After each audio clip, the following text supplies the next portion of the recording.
बहुत सारे लोगों को ऐसा लगता है कि उनकी लाइफ ऑन रिपीट है। सेम परिस्थितियां आ रही हैं, सेम वही टॉक्सिक रिलेशनशिप्स, सेम एनवायरनमेंट उनको बार बार लाइफ दे रही है और उनको ऐसा लगता है मानो वो स्टक हैं। तो ये आपकी कोई इमेजिनेशन नहीं है। अगर आपके साथ भी ऐसा हो रहा है, आइए आज हम जानते हैं कर्म लूप के बारे में।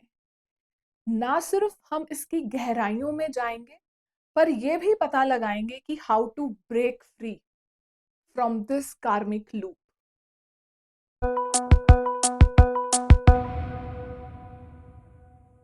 नमस्ते, हरि बोल। मैं विजयलक्ष्मी आप सभी का पॉजिटिव हिंदी के एक नए सीरीज में स्वागत करती हूं। अब तक हमारे एपिसोड में, हमारे पॉडकास्ट में हम देख रहे थे मंत्र मेडिटेशन पर सीरीज। उनको इतना प्यार देने के लिए बहुत बहुत आपका आभार। बहुत मजा आया मुझे भी मंत्र मेडिटेशन पर वो 9 एपिसोड बनाने में। नहीं देखे तो प्लीज देखो, क्योंकि इन कॉन्टिन्यूएशन अब नई सीरीज स्टार्ट हो रही है विच इज कर्मा पर, कर्म सीरीज। और आज टॉपिक पे हम जिस पे बात करेंगे वो है कि how to break free from this karmic loop. आपने गौर किया होगा, जब आप कभी कोई गेम खेलते हो, कभी खेली हो बचपन में, तो जो आपका कैरेक्टर होता है गेम में, जिसको आप प्ले कर रहे होते हो, वो जब आउट हो जाता है, जब आप उस लेवल पर फेल हो जाते हो, तो आप फिर से उसी लेवल पर आ जाते हो, है ना। उनके लिए जिन्होंने गेम कभी नहीं खेली, आप अगर किसी क्लास में फेल हो गए तो आपको फिर से वो क्लास, हम बोलते हैं ना, रिपीट करनी पड़ेगी। आपको अगली क्लास में दाखिला नहीं मिलेगा, आपको रिपीट करनी पड़ेगी। तो इससे हमें क्या समझ में आ रहा है? इससे हम ये समझते हैं कि जो हमारे कर्म हैं, जो हमारे कर्म हैं, अच्छा ये एक बहुत भारी संस्कृत का शब्द है कर्म। मतलब हमारे एक्शंस, जो भी क्रियाएं हम कर रहे हैं, है ना। तो वो जो कार्मिक लूप है, बार बार उसी लेवल पर आना, उसी क्लास में दोबारा से भर्ती होना जब तक आप पास नहीं कर लेते, ऐसे ही लाइफ में जब तक हम जो लेसन, वो कर्म, वो एक सर्कमस्टेंस जिसमें हम हैं आज, वो हम लेसन सीख नहीं लेते, वो सीख को ग्रहण नहीं कर लेते, उसे अपना नहीं लेते, तब तक आप देखिएगा आपको सेम परिस्थितियों में वापस आना पड़ेगा। कभी कोई बॉस है जो खतरनाक आ गया, आपको नहीं भा रहा, फिर से आपने जॉब चेंज की, फिर से आपको वैसी परिस्थिति उत्पन्न हो गई। आपके कोवर्कर्स, आप स्कूल में हो तो आपके सहपाठी, फ्रेंड्स, पार्टनर्स, है ना। आजकल टॉक्सिक रिलेशनशिप्स कितना चल रहा है, तो ये सब क्या है? बहुत सारे लोग रीच आउट करते हैं कि टॉक्सिक रिलेशनशिप्स में है, हाउ टू ब्रेक फ्री। तो देखो, वो जो परिस्थिति है ना, वो हमें सिखा रही है। जब तक हम उस लेसन को लर्न नहीं करेंगे, we can never break free from that karmic loop. अगर फॉर एग्जाम्पल अपनी प्रीवियस लाइफ में कोई बहुत ग्रीडी, लालची रहा है, तो आज आप देखोगे इस लाइफ में उसके पास स्कैर्सिटी है ऑफ रिसोर्सेज, बहुत कम मात्रा में उसको हर चीज नेचर द्वारा प्रोवाइड की गई है। कोई बात नहीं, कोई फर्क नहीं, जितनी मर्जी वो मेहनत कर रहा है, जितने मर्जी एफर्ट डाल रहा है, उसे रिजल्ट नहीं मिल रहा। तो कहीं ना कहीं हम बोलते हैं कि पास्ट कर्मा इसका कनेक्टेड है। तो जब मैं इस टॉपिक के बारे में पढ़ रही थी, हमारे भगवत गीता में भी कर्म योग पर पूरा इतना बड़ा सब कुछ स्वयं श्री कृष्ण जी ने बताया है। मुझे पर्सनली, मैं वो टॉपिक्स उठाती हूँ जो मुझे, जिनमें रुचि है, या जो मेरे खुद के क्वेश्चंस होते हैं। और जब मैं अपने पॉडकास्ट के लिए अपने पॉजिटिव और पॉजिटिव हिंदी दोनों चैनल्स पर रिसर्च करके जब कोई भी चीज बनाती हूँ, तो मेरे खुद के आंसर्स मुझे मिलते हैं। और इस उम्मीद में कि क्योंकि मेरे ये क्वेश्चंस हैं, बहुत सारे लोग जिन्हें मैं जानती हूँ उनके ये क्वेश्चंस हैं, तो शायद आपके भी ये क्वेश्चन होंगे कि मैं ऐसा क्या करूं कि इस कर्म बंधन से मुझे छुटकारा मिले। किसे अच्छा लगता है बार बार सेम परिस्थितियां जो हमें कष्ट दे रही हैं वो हमारी लाइफ में आए? मुझे तो नहीं पसंद। है ना? तो सबसे सिंपल इसका एक सॉल्यूशन है। वो क्या है? देखो, कुछ लोग कहते हैं कि अच्छे कर्म करो तो अच्छा होगा। नहीं, अच्छे कर्म भी हमें एक cycle of birth and death में बांध रहे हैं। हम अच्छे कर्म कर रहे हैं तो टेम्परेरी हमें अच्छा फल मिल रहा है। हम बुरे कर्म कर रहे हैं तो टेम्परेरी ही हमें एक बुरा फल मिल रहा है, बट फल मिल रहा है, कुछ ना कुछ उससे जुड़ा हुआ रिजल्ट उत्पन्न हो रहा है। Every action has a reaction. और बहुत सारे लोग कहाँ मार खा जाते हैं कि वो रिएक्ट करते हैं, वो एक्ट नहीं करते। कोई परिस्थिति आई, वो रिएक्ट, अपना एक रिएक्शन दे देते हैं। नहीं, हमें उससे सीखना है।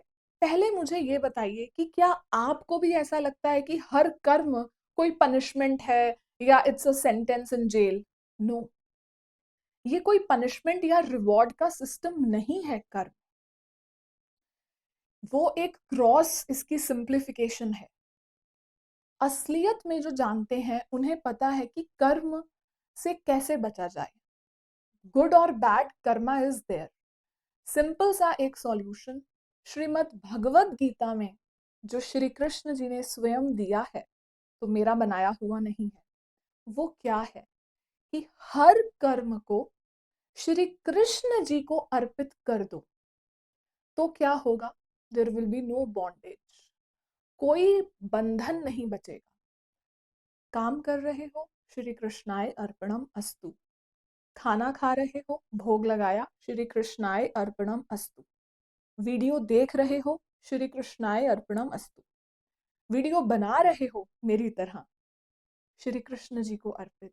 हर एक काम, तैयार हो रहे हो श्री कृष्ण जी के लिए, फोन चला रहे हो, काम कर रहे हो, रोजी रोटी कमा रहे हो, श्री कृष्ण जी ने जो रिश्ते दिए हैं उनके लिए, तो श्री कृष्ण जी को ही अर्पण। Instead of watering the shoot, we water the root. मतलब पौधे को जब पानी देते हैं तो सीधा उसकी जड़ को सींचते हैं। फूल पत्तों को पानी डालना बेकार है, क्योंकि जड़ ही स्रोत है और हर तरफ पहुंचा देगी और पेड़ को बड़ा करेगी, उसे पोषण करेगी। तो ऐसे ही हर कर्म जड़ में डालो। जड़ कौन है? श्री कृष्ण जी। देखो, प्रकृति भी हमें टिप्स दे रही है, हमें हिंट्स दे रही है कि क्या करना है। श्री कृष्ण जी को एकमात्र अपना सेंटर बना लिया जब हम, हमारे भगवान जी को, हर कर्म अब हम उनको दे रहे हैं। सिंचना, फल देना, क्या होगा, गुड है बैड है, प्रभु I don't understand. Whether it's a good karma, whether it's a bad karma, I don't know. All I care for is you, and that मैं अपना जो कर्म है वो प्रभु आपको अर्पण कर रही हूं, आज से, अभी से, इसी क्षण से। तो ये एक बहुत अच्छी टिप है हम सब के लिए, इंक्लूडिंग मी, कि कैसे कर्म से बचा जाए। और भी बहुत सारे कर्म से रिलेटेड क्वेश्चंस हैं, हमारे खुद के डाउट्स हैं कि क्या पास्ट लाइफ अफेक्ट करती है, why do good things, bad things happen to good people, अच्छा करने पर भी बुरा क्यों हो रहा है। बहुत सारे क्वेश्चंस। तो ये सीरीज जो मैंने आज जिसका शुभारंभ किया है, हम इस सीरीज में बात करेंगे। आपके कुछ क्वेश्चंस हो तो please feel free, comment section का यूज करें, मुझे बताएं। डेफिनेटली मैं उनका जवाब दूंगी जितना भी मुझसे बन पड़ा। तो जाते जाते मैं यही कहूंगी कि जो कर्म है इससे घबराओ मत। कर्म करो, फल की इच्छा मत करो, हमने सुना है, लेकिन कर्म करो और श्री कृष्ण जी के लिए ही करो। अपना हर एक कर्म श्री कृष्ण जी पर ही समर्पित करो। जैसे एवोल्यूशन होती है हमारे चीजों की, स्पीसीज की, है ना, हम साइंस में पढ़ते हैं, ऐसे ही ये जितनी भी हमारी परिस्थितियां हैं लाइफ में, वो आ रही हैं ताकि हम उनसे सीख पाए। उनसे लड़ना नहीं है, परेशान नहीं होना। जी बिल्कुल, बुरा वक्त आता है, घबराना नहीं है। प्रभु का प्रसाद समझकर उसे अपनाओ, डट कर उसका मुकाबला करो। एंजाइटी डिप्रेशन को आग लगाओ, प्रभु का नाम अपनाओ। It is high time that we start doing it. और भगवान जी को अपना सेंटर ऑफ लाइफ बनाएं, उन्हें अपनी जड़ बनाएं, है ना? तो सब खुद ब खुद अच्छा होगा। कर्म के इस लूप से बाहर निकलने का एक सिंपल सॉल्यूशन आज मैंने आप सबके साथ साझा किया। अगले एक नए एपिसोड में मैं मिलती हूँ आपसे अगले मंगलवार को यहीं यूट्यूब और स्पॉटिफाई पर। तब तक के लिए स्टक मत रहिए, फ्रीडम को एंजॉय करो, श्री कृष्ण जी को अपनाओ। हरे कृष्णा, हरि बोल, नमस्ते, राधे राधे।